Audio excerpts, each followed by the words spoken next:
Ok. Bom dia a todos e todas. É uma enorme satisfação estar aqui hoje, a convite da Jerônimo Martins, para falar um pouco sobre os nossos projetos em parceria na região central do Brasil, especificamente no estado de Mato Grosso. Um enorme protagonista na produção de grãos, de commodities, de alimentos do mundo. Então, muito obrigada pelo convite. Meu nome é Fernanda e todos os dias do meu trabalho, o meu principal desafio é tentar conciliar a produção de alimento, conservação de floresta e inclusão de pessoas na região oeste de Mato Grosso. Eu trabalho no Instituto de Pesquisa Ambiental da Amazônia, o IPAM, que é uma instituição que atua há 30 anos dentro da Amazônia Legal, com o objetivo de promover ciência, principalmente, pesquisa, inovação e educação, para o território da Amazônia, para os povos, para a floresta e para o clima. Nós estamos localizados dentro da Amazônia Legal em 8 escritórios. A nossa sede fica em Brasília. E nós atuamos principalmente por meio de 3 diretorias principais. A diretoria de ciências, onde a gente faz a pergunta, a gente testa hipóteses e fazemos experimentações. A nossa diretoria de políticas públicas, onde a gente faz incidência política nos governos locais, no governo federal e articulações internacionais. E também a diretoria de desenvolvimento territorial, onde a gente leva os projetos para o chão para testar a viabilidade e também a possibilidade de dar escala para esses projetos. Essas 3 diretorias, elas permeiam basicamente 3 eixos de atuação. A gente trabalha com o fortalecimento da agricultura familiar, ou dos agricultores familiares, que são pequenos produtores, que produzem alimento diversificado, por meio de assistência técnica especializada, por meio de capacitações, visando a melhoria da qualidade de vida deles. Trabalhamos também no âmbito da agropecuária de baixas emissões, realizando estudos para manter a floresta em pé, pagamentos por serviços ambientais, agropecuária de baixas emissões e encorajando sempre a redução do desmatamento. E também territórios naturais protegidos, onde a gente trabalha para expandir as áreas protegidas, que são as unidades de conservação, as terras públicas e também as terras indígenas, e também apoiando o desenvolvimento social e econômico dos povos, comunidades tradicionais e populações indígenas que vivem nessas áreas.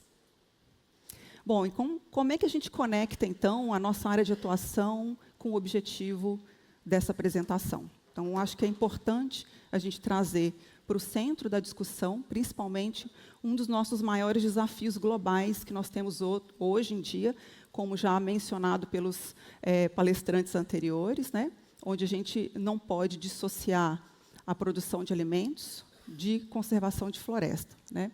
Sabendo que cerca de 50% da produção de alimentos do planeta está concentrada na faixa intertropical do globo, é importante a gente pensar por que essa produção está concentrada nessa região. E é justamente porque a gente tem floresta. A floresta ela confere resiliência climática e resiliência para a agricultura. Ela promove regulação climática, conectividade com corredores ecológicos, biodiversidade, produção de água, abastecimento dos mananciais, polinização. Então, floresta significa resiliência. E daqui para frente, a gente vai aumentar ainda mais a pressão sobre essas florestas. Essa resiliência ela vai ter que aumentar cada vez mais em virtude dessa demanda global de produção de alimentos e também pelas mudanças climáticas. O IPAM vem realizando pesquisas há mais de 20 anos em fazendas que têm lavoura e floresta, mostrando a estreita relação entre floresta, clima e agricultura. Como a floresta ela impacta no clima e também na produtividade. E não só a presença da floresta, mas também a quantidade de floresta, como isso impacta na produção. Não só a quantidade de floresta, mas a proximidade da floresta com a área da agricultura e também a saúde da floresta. Como bem pontuado anteriormente pelo Paulo, as queimadas elas são um grande problema. Então, a floresta ela tem até uma capacidade de regeneração natural depois de queimada, mas ela atinge um limite. Então, ela para de prestar os serviços ecossistêmicos originais. Bom, então, dito isso, como que a gente pode conectar com a nossa região lá de atuação em Mato Grosso, né? Porque o que acontece lá no Mato Grosso, no Brasil, pode impactar globalmente. Primeiro, porque se o Mato Grosso fosse um país, ele seria o 8º maior produtor de alimentos do mundo. Ele fornece alimento que alcança cerca de 10% da população mundial, né? Produz 49 milhões de toneladas de soja por ano. E, ainda assim, possui 60% da sua vegetação nativa conservada. Né? Existe uma diversidade paisagística, né, onde coexistem, no mesmo território, terras indígenas, unidades de conservação, extensas áreas com lavoura, pastagem, né, e floresta. E, mesmo assim, pelo nosso Código Florestal, que é a nossa lei ambiental, que é uma das mais rígidas do mundo, os produtores ainda têm direito de abrir, por lei, cerca de 3,2 milhões de hectares. Só para vocês terem uma ideia da dimensão do estado de Mato Grosso, dentro do estado cabem 10 países de Portugal. É muito grande. E eu sei que tem muitos poloneses aqui, então eu fiz essa busca também. São 3 Polônias que cabem dentro do estado de Mato Grosso, né? É uma região realmente muito grande. Só para vocês entenderem um pouquinho como funciona o nosso Código Florestal, se um fazendeiro tem uma fazenda nessa região verde, ali do mapa, na Amazônia, ele tem uma fazenda de 1.000 hectares, ele é obrigado, por lei, a manter 80% dessa área fechada. Ele só pode abrir para plantar, para produzir 20% da área. Claro que isso varia um pouco de biomas, né? Mas, no caso do bioma amazônico, a gente tem essa regra, né? Bom, e na região oeste, Mato Grosso, onde a gente implementa o projeto em parceria, né, com vários implementadores e o apoio da Jerônimo Martins, nós chamamos de região oeste, né, é formada por 6 municípios, que somam 5 milhões de hectares. 5 milhões de hectares é maior do que a Dinamarca, é maior do que a Suíça, por exemplo. É uma região realmente muito grande, muito extensa, e desses 5 milhões de hectares, 3 milhões representam ecossistemas naturais ainda protegidos e 2 milhões de lavoura. Então, é uma região realmente muito importante para o Brasil, para o estado de Mato Grosso. É uma região crítica, que, se for impactada, ela vai impactar na vida das pessoas, no PIB do Brasil, né? Porque representa uma fatia importante do PIB nacional, da economia, assim como é importante também para a natureza, porque é uma região de transição entre a Amazônia, Cerrado e Pantanal, e também é importante para as pessoas, porque lá nós temos 9 terras indígenas e 24 assentamentos rurais, com pequenos produtores e agricultura familiar. Bom, então, por que começou esse projeto? Como começou? Quando? Por quê? O que a gente faz, né? Esse projeto ele começou por causa de um contexto que se modificou ao longo do tempo no estado de Mato Grosso. Mato Grosso era um dos principais desmatadores de floresta do Brasil, até 2012, mais ou menos. De lá para cá, conseguiu reduzir significativamente as suas taxas anuais de desmatamento. Então, quando foi em 2015, na COP21 em Paris, o governo do estado quis anunciar essa conquista, né? Então, levou para a COP, né, esse anúncio, dizendo que tinha conseguido reduzir o desmatamento e que manteria, fez um compromisso de manter as taxas reduzidas, né, para sempre. E também aproveitou para fazer um anúncio de criação de uma estratégia governamental que tem como objetivo aumentar a produção, né, soja, milho, algodão, gado, sem abrir novas áreas, ou seja, agropecuária de baixas emissões, reduzindo o desmatamento. Também fez o compromisso de aumentar as possibilidades de conservação de floresta e restauração, e também o compromisso de aumentar as possibilidades de inclusão de povos, comunidades tradicionais e indígenas. Essa estratégia se chama PCI, Produzir, Conservar e Incluir. Então, é uma estratégia, mas para que ela aconteça na prática, é preciso que ela aterrize no chão. É preciso que ela aconteça na prática, para que o Estado ou as metas sejam alcançadas dentro desses eixos, né? Então, houve a possibilidade, né, por meio da criação de uma iniciativa de paisagem nessa região, realizar parcerias, como o caso da Jerônimo Martins, e na época também com a Nestlé, por meio do Consumer Goods Forum e do Forest Positive Coalition, né, onde nós, então, traçamos essa estratégia, e o objetivo inicial era identificar os principais desafios desse território, os principais gargalos, os problemas, identificar quem eram as lideranças, criar grupos de governança locais para dar o protagonismo para esses atores locais, para as demandas, e também identificar sinergia, que a gente pudesse implementar projetos, né, dentro dos eixos de produção, de conservação e de inclusão. Então, nós olhamos para a paisagem como um todo, para todos os seus componentes, e damos o protagonismo disso para os atores locais.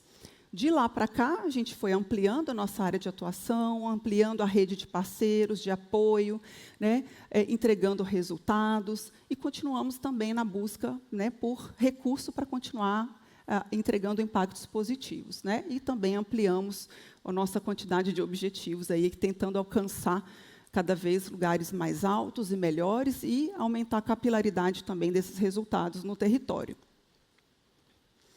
E nós, então, tivemos muitos resultados muito significativos e muito interessantes. É claro que nós olhamos para pequenos produtores, para grandes produtores, olhamos para salvaguardas sociais, estratégia de financiamento climático, mas eu quis trazer hoje aqui recorte. Safeguards, climate sustainability and strategy, but I wanted to bring you a very specific perspective of the family agriculture setups and the progress that we have made with these families. The goals and the outcomes have been extremely motivating. These families are all in great need at all levels. They're family setups that rely on their own family for the production and survival of their crops. So we understand that apart from the concrete results we have been achieving, we believe that the true way to be inclusive is when those families become empowered in their territories, when they feel truly belonging and empowered. The change in culture, mentality, paradigm in the region has been significant. And when we bring to the table the large soy producer, the small farmer, corporations, government, all the different sectors and local representatives, and we discuss problems and solutions, they truly feel also responsible for the problems, but they also feel especially as part of the solution. And that's the true inclusion which we believe in, when they literally part of. So we have many other impacts beyond just the figures to reinforce the territory and so on and so forth. And as in any work, we have huge challenges, and they are from macro global, such as energy transition from traditional agriculture to sustainable agriculture,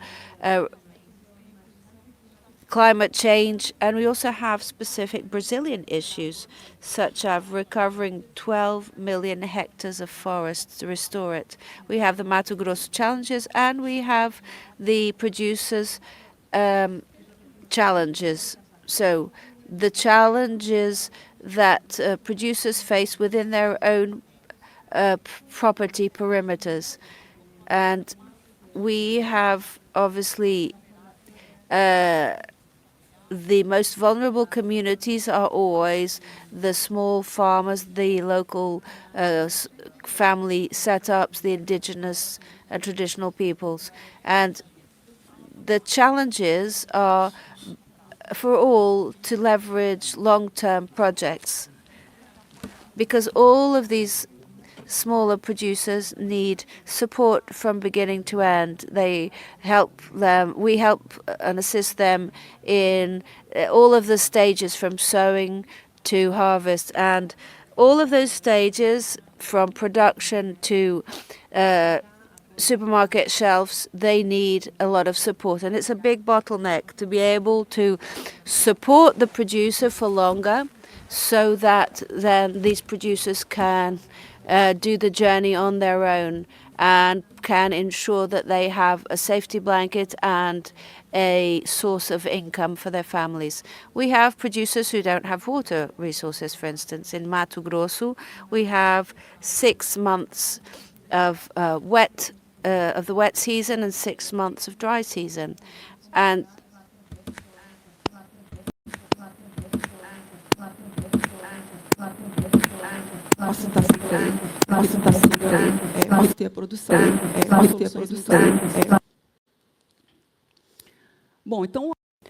so the future vision is we implement this project in partnership.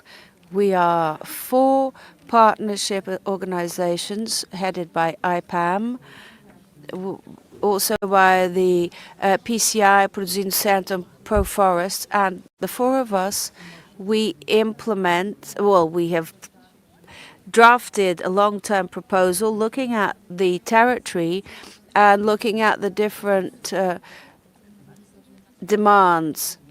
We look at, for instance, certification processes for big soy plantations, improving the quality of life of small farmers, restored ecosystems, and we have a summary of our proposal, and these are the figures that we have to reach within the territory.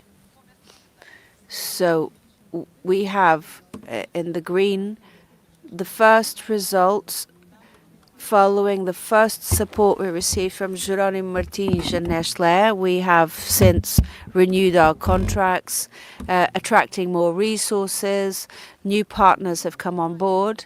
Yellow is where we are today, and the idea is to move this yellow bar even further, trying to meet the demand with more projects and more resources. And this is where we want to be and what we want to reach. Some goals are very difficult to reach because they're super expensive, but these are the main goals. And why support an initiative such as this?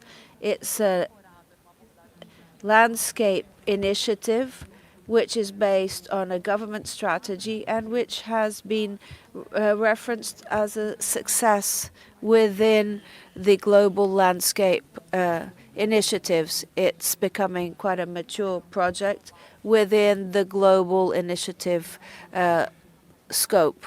Many look at landscapes now with all of its different components, trying to give the relevant role to all of the local actors, and it's marked by the production of commodities.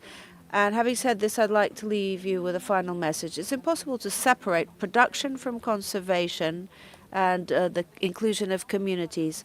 If we truly want to achieve a sustainable transition for all, and with that including agriculture, we need to encourage initiatives that are not only innovative, but they are also courageous, and which recognize this and support not only standing foresters, but the people who hold the knowledge and strive to keep these forests standing.